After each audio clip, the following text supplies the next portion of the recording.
Hey guys, welcome to my channel. My name is ReadingBear and I hope you are ready for some more stories. And today, we'll take a look at some new entitled people content. If you enjoyed my content, please don't forget to subscribe to my channel and post some bear emojis in the comment. And now, let's dive right into the stories. The first story is titled, Rich Snobs Trespassed and Parked on Farmer's Property. They get taught a lesson they'll never forget. Don't mess with a farmer. My parents raised me to be a good, honest person who respects people and their space but doesn't take shish one tea from anybody. Because of that, I've always considered myself to be a nice and patient man, but these damn city folks that kept parking on my property learned what happens when you piss off a quiet countryman like me. First of all, I have several acres of growing land that I use for crops. I'm a farmer, that's what I do. My neighbors own a garden center that they also turned into a local flea market. I never really had an issue when they just sold plants because it didn't attract as much of a crowd, but now that they opened up the flea market too, I've got people crawling all over the place, parking on my land. The owner, Gary, of the flea market garden center had to expand the business out into the parking lot so he had more room for sellers' booze. I get why he did it, but that means that most of the parking spaces are gone, making people resort to cars sitting in my adjacent field. I was patient at first with the situation because it wasn't growing season, so I didn't need the field. I did bring up to Gary that I was tired of the cars parking on my property, and he was apologetic and said that he will be sure to talk to his customers. I also put up some no parking signs to see if that would help. Well, it didn't. I would watch these people pull right up, park, look at the sign and still walk into the flea market. I was also finding trash on my property, clearly from Gary's customers because they were usually bags or receipts from his business. Some people were even throwing plastic cups and silverware, not just onto my field, but into my yard that was multiple feet from where they wanted to park. One lady that drives some fancy Range Rover even lets her giant dog take a shish one tea in my yard every morning. I even caught her mutt rummaging around my compost bin and trash cans, knocking things over while the owner was rummaging through the flea market finds. I continued to express for several months that I wanted his customers off my property. It got to a point where Gary and I had a verbal altercation over the issue. He was saying that I was just being some cranky old man that was being difficult just because I could be. What an asshole. I don't drive onto his property and park my farm equipment. Maybe I should. Growing season picked up and I was still struggling with keeping Gary's flea market fairies off my field. I ended up putting up caution tape or rope to try and make an obvious statement about no parking, clearly blocking off the areas. A few of his customers paid attention and avoided my property, but others, like the Range Rover lady, drove right over and disregarded the tape completely. When I went to confront some of them, saying that I needed to work the fields, they either ignored me or said that they wouldn't be but a moment and left their cars anyway. Basically, if it's not convenient for them then I should just deal with it. Yeah, sir, I know I'm not supposed to park here but if you could just let me that'd be great. Entitled Little Bastards. Range Rover pulled up and let her dog out with no leash or supervision like usual, but I stood in my yard and proceeded to block him or chase him away with my oversized deck broom. She came running out of the flea market when she saw me shooing him, her purse swinging and sloshing her expensive coffee onto her hands. Excuse you, what do you think you are doing? She says incredulously, opening her door to let her dog in. Get in the car away from the mean man, Charlie. It's okay. She shushes her dog like he's an upset child having a tantrum. I couldn't help but roll my eyes at her. How dare you attack my dog? I could sue you, you know. She started pointing her finger at me and using her big city intimidation voice, bobbing her head from side to side as incoherent words fell out of her mouth. When she was finished talking, she started walking away, assuming I didn't have anything to say. Ma'am, if that dog comes onto my property again and takes a shish one tea, I'm going to shove it up your fancy SUV's tailpipe. Her mouth hung slack, shocked that I would even threaten her with such a thing probably. Yep, that's right, I said and walked back towards my barn. I could hear her asking others if they heard what horrible things I just said to her. Most of them were sympathetic to her issues and coddled her design-wearing, whiny, entitled ass. I chose to carry on with my day. This was just the start of the problems to be honest. From that day forward, Range Rover woman had it out for me. The following week after the incident I had been spending most of my time tilling the fields for seeding. Of course, the section of the field closest to the flea market was still a problem for me. These idiots don't ever listen. They kept parking there, even after months of talking with Gary, putting up tape and asking the customers to stay off my property. A friend of mine suggested putting up a fence, but that's not possible with farming land. I have huge machines that need plenty of room to move around, and having a fence in the way makes that impossible. I went out to my mailbox one morning and found a letter from the city, saying that there had been complaints regarding noise on my property. It went on to state that my loud farm equipment should only be used during daylight hours, otherwise the sound can disturb neighbors. What farmer works at nighttime? I don't even understand the point in this letter. I hadn't been working in the dark. Who would complain about that? I had a suspicion, that's for sure. The next day, Range Rover pulls up with her shish 1 TTY dog and gives me this condescending, arrogant smile. Like, how'd you like the letter that I got sent to you? Kind of look. Instead of saying anything, I proceeded to give her the finger from where I stood on my porch. She, of course, let her dog run around freely. I then noticed as I was getting ready to do more field work that her and 3 other cars were taking trash out of their vehicles and throwing it on the ground. A lot of trash too. Like they had been saving for a whole week just to dump it onto my land. To me, this action is clearly intentional. Then I look over and see her stupid dog shish 1 TT-ing in my yard again. I have had it. The straw had finally broken the camel's back. In a moment of sheer don't give a damn frustration, I hopped onto my tilling tractor and headed over to where they were all parked in my field. Without even stopping, I went right towards them. I know, I could have hurt someone, but these people are a bunch of pansies and weren't going to stand there while I ran them over. Almost as if I was just casually plowing the fields, I drove right into their vehicles, shoving them all into each other and off of my yard. Sure, plenty of damage was done to their cars, but I didn't care. I backed up and took out the next row of 2 or 3 vehicles. I saved Range Rover for last. I could hear her screaming the entire time, "Don't you dare touch my car.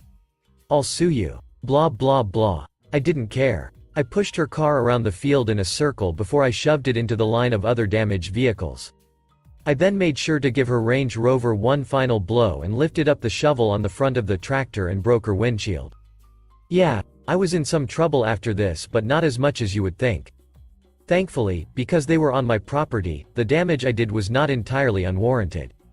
I lawyered up and had to spend a little money to cover some of what I had done, but at the end of the day I can't help but feel like I was the clear winner here.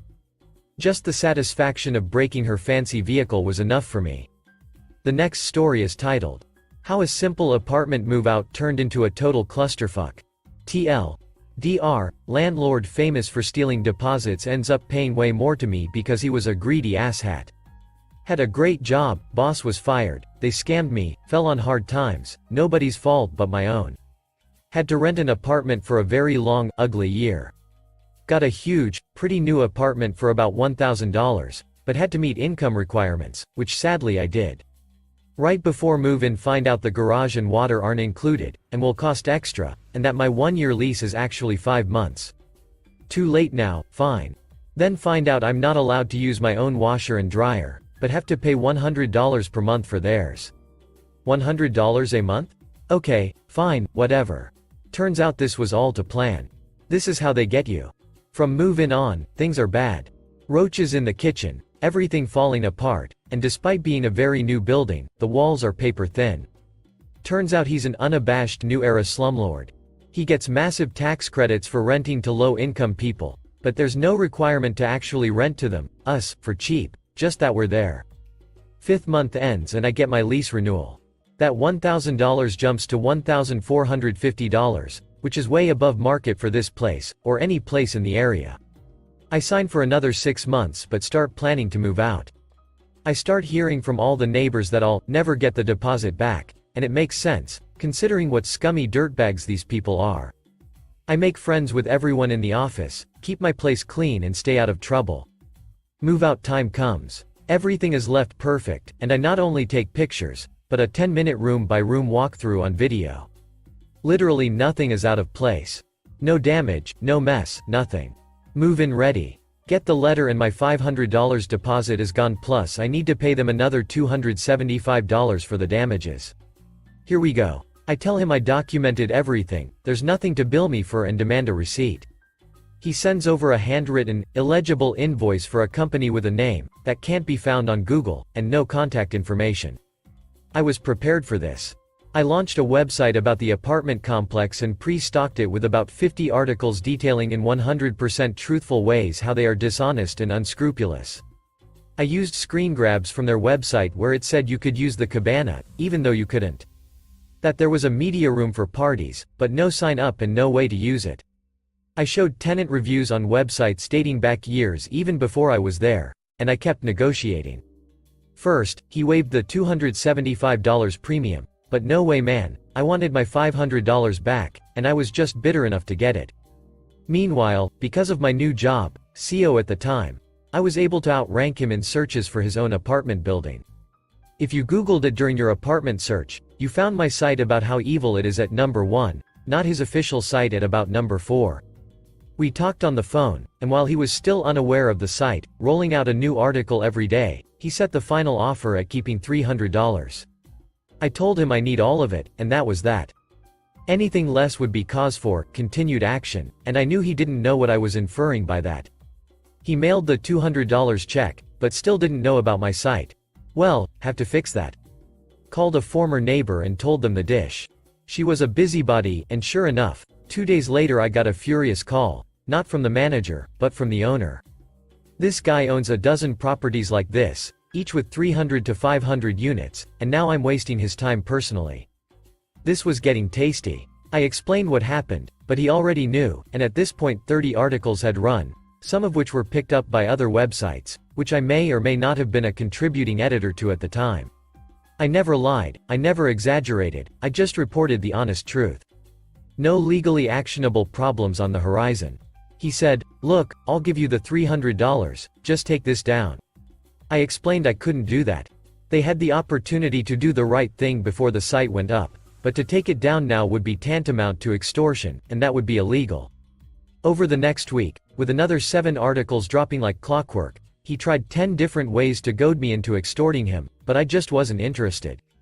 No, he drew the line in the sand, I was just staying on my side of it, legally, if not morally. Ultimately, he decided that since I was so good at web stuff, he should hire me for $1,000 to do some promotion for him. I said, "Okay, but you know this is totally separate from my site and our disagreement." And he agreed. I met him at his office, we worked up a plan, I did about 30 minutes of work and he cut me a check for $1,000. So, what did I do with the website? Well, I certainly didn't take it down. What? We agreed that was separate. But I didn't add any new content and turned off the auto-renewal, so 10-ish months later, it faded away. Fair is fair, right? I could list for you dozens of ways they were shady as hell, but this is already too long. The last story is titled, Grandpa's Revenge. My grandpa was an amazing man. I gladly attribute my writing style to him, he was simply an incredible storyteller. I've been imitating his humor since I was old enough to say so. He had some great revenge stories, too, especially from the Army Reserve, and when he was a Boy Scout leader, too, come to think of it. Now, buckle up, because I'm going to wax nostalgic. Grandpa worked for a company that set up displays in grocery stores.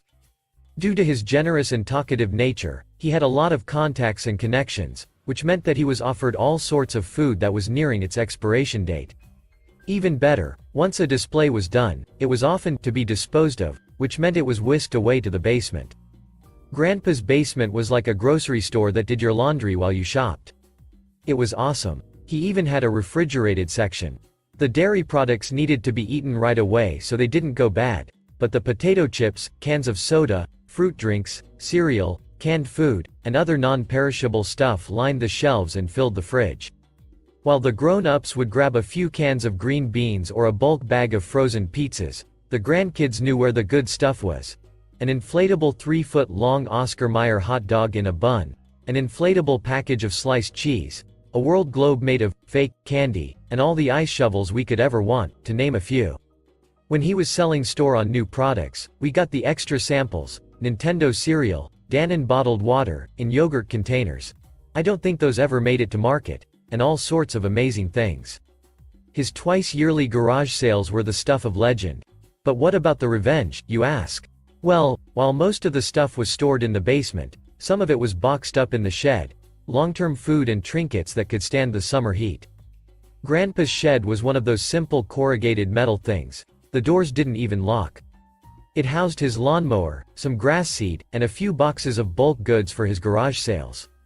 One day, he saw that a box was open, and some of the trinkets inside were gone. Over the next few weeks, he saw other things go missing. Not big stuff, just toys and trinkets, which is why he suspected a neighbor kid was breaking into his shed. There weren't many kids on his block, though, and he never saw them actually breaking in, but an adult would have taken more, or not come back at all. His shed was in the fenced backyard, too, so it wasn't like someone was just wandering past. Finally, after losing quite a few trinkets, and finding a box knocked over onto the floor, he decided to take matter into his own hands. He had a day off in the middle of the week, and that evening he built a trap that would have made Rube Goldberg weep for joy. It involved balloons, falling marbles, roller skates, the works. He spent a week planning it. There were drawings. Once he finally built it, he went to bed, content that he would catch his thief. Early the next morning, he got up, made coffee, and waited for his burglar. As always happens, he was taking a break from watching when he heard part of his trap spring. I think it was the balloon that popped when the door was moved. He ran for the back door, pelted down the back steps, and ran around the side of the house just in time to see a flash of movement. Only a glimpse, but enough that he saw exactly where the burglar was, hiding behind a tree. He crept up to the tree, moving stealthily on his driveway. Now, this tree was special. For whatever reason, it split a little less than 4 feet off the ground, the crotch of the tree making a wide U-shape. It was perfect for climbing. Grandpa, having reached the tree, realized he could look down on the thief from above. The thief peeked around the tree, saw Grandpa there, and leapt up, and at the same instant, Grandpa popped his head over the tree screaming bloody murder, hoping to scare the ever-living daylights out of the little sneak thief. For a moment, the thief stared in absolute shock and terror, then keeled over, flat on his back. The excitement of the chase and the sudden shock of seeing my grandpa's contorted face screaming down at him was too much. His heart must have given out. My grandpa actually scared him to death. For a moment, my grandpa just stared, then, unbelieving, went around the tree and gave the recent corpse a gentle nudge. The thief was dead as a doornail. Grandpa leaned against the tree, put his hands over his face, and laughed until he could barely breathe. I can still picture the tears of laughter in his eyes as he told me the story of how he gave a squirrel a heart attack. He never got his trinkets back, but boy did he ever get his revenge. Thank you for listening.